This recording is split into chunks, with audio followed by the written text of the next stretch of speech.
Hey everyone, it's PenMark and welcome to another drawing session. I apologize for being so late on this next video here because, like I said last week, I had a friend over and yeah, he took up basically all my time. He's really good friends with my family too, so all of us were having tons of fun, getting distracted, and everyone took turns being sick as well because down here in Texas, it's really cold now. It finally got cold. It wasn't cold before. It is now, and everyone took a turn being sick, so it's now my turn right now. I'm getting out of it, I'm feeling better, but my voice is still kind of shot, and so of course I talk about it and I feel it. But without further ado, back into the picture. I added the lighting for the lamp. I'm gonna have to build into that a little more now because it's just looking wonky right now, but that should help a little bit, yeah. Because it's in the background, I have to use a soft-edged brush more. Because as things go back in the distance, they're less in focus. And so they get distorted and kind of blurry. And that's what I have to kind of do in small amounts here. And I should be using... I did it again. Okay, well here's another example. I drew that on the wrong layer, so I can select with the selection brush. I'm so glad I discovered that tool.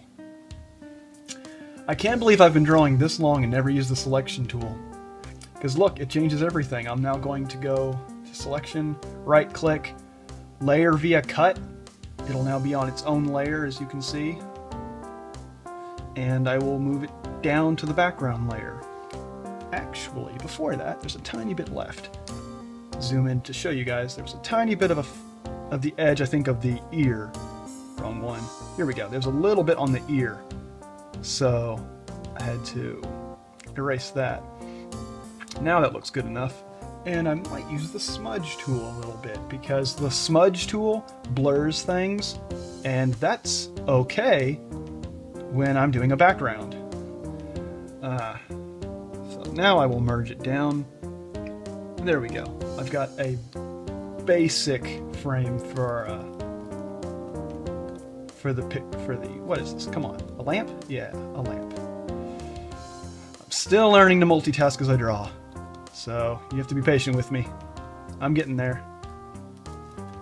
But speaking of, I will get better at this if I have more to go off of. So I really appreciate all the feedback you guys have already given me, and more ideas, the better. I saw that, what was it, Silly Dilly mentioned that I could possibly be drawing dragons. I mentioned in a live stream to him, not my live stream, someone else's live stream. I told you guys I can't live stream, but because of this computer.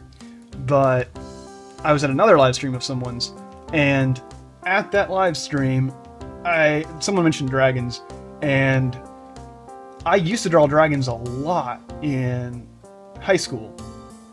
I think also in middle school, but dragons were fun. And because I could never think of anything else to draw, so I got bored and I would just draw dragons a lot. And yeah, I could do that on my the next picture I do. I could just kind of sketch all over a blank page and show you guys dragon anatomy and ideas for inventing your own dragon, because seeing as they're mythical, you can have a bit of freedom with their anatomy, but there's still a lot of ideas and rules that go into making a mythical, fantastical creature feel realistic and feel interesting, as opposed to a very odd blob that just has its own rules and doesn't follow anything. You can do a little more than that. You can actually learn from nature and life and make your fantasy creature look realistic. It's kind of it's exactly what we do with these anthro characters. They've got anatomy of people, for the most part, but they're covered in fur, or scales, or whatever, feathers. And we have to kind of cheat with some of the anatomy and go, okay, well, how am I going to fuse these two species or more together? Because technically they're already human and animal. And you see with Disney has different styles of doing it. and all kinds of animation styles have their own way of doing it. It can get complicated, and that's kind of the good thing, though. That means more freedom. And the more you take the time to actually learn all this anatomy and styles and technique, it increases your repertoire, your things you can use, your tools and ideas. You know, if you're like, I want to draw a character, but I don't know what they want to look like. Like if you're drawing a horse or a fox here, if you've drawn lots of foxes, you get used to, oh right, I can make this fox fluffy and make it an Arctic fox because I've studied that. Or I can make it have a pattern like this because I've learned, I've looked around. Nature studies and drawing from photos and stuff like that is so useful. I think if you guys don't have any other suggestions in the comments, then I'm going to, after this picture's finally done, I might just start experimenting, and you guys get to watch me learn a little bit and practice like I've been wanting to do, because I've actually gotten a bit out of practice. I haven't practiced in a long time. There we go. That's the right phrase. I got kind of caught up with commissions so much that I haven't really practiced on my own to like study things. I did that all the time back in school, so I might do that. Adding some crust color to the pizza here. Hope you guys can see that well. I'm getting myself in the trained words. But yeah, I'm getting myself trained to zoom in better for you guys. I'm not used to looking at two screens and keeping track of both of them, but getting better at it. I might cut this short because my voice is shot, but I'll have to come back to this pizza later because there was a list of specific toppings that were supposed to be on it, but that's on my phone, and my phone is recording this right now. So, okay, that's pizza slightly. This is going to be a mug here, and there's going to be a phone here. I still need to add a couple more items to the table, but I think I can show you guys the more of what's going to happen. This table's supposed to be see-through, so I'm going to add a color for the inside of the table. Let me turn off the other items underneath. Yeah, there we go. And once again, use the selection tool to keep track of all my details and not have to redo something over and over. It's kind of healthy, I think, to learn the other method, though, without the selection tool. So if you're drawing traditionally, that's fine. I actually would encourage it just as much, because it's kind of useful to learn from the mistakes. And like doing it the hard way, it's kind of useful. I mean, that might just be coming up with an excuse for for why I was lazy and didn't do it the right way. Yeah, it's partially that. I'm not gonna lie. But I won't cover, even if I won't cover up the fact that it was me being lazy, it taught me a lot. So yeah, if you're having to do things the long way and do this traditionally or any other method, you still learn a lot from it. Like heck, I think I got so good at blending colors because I did things the long way.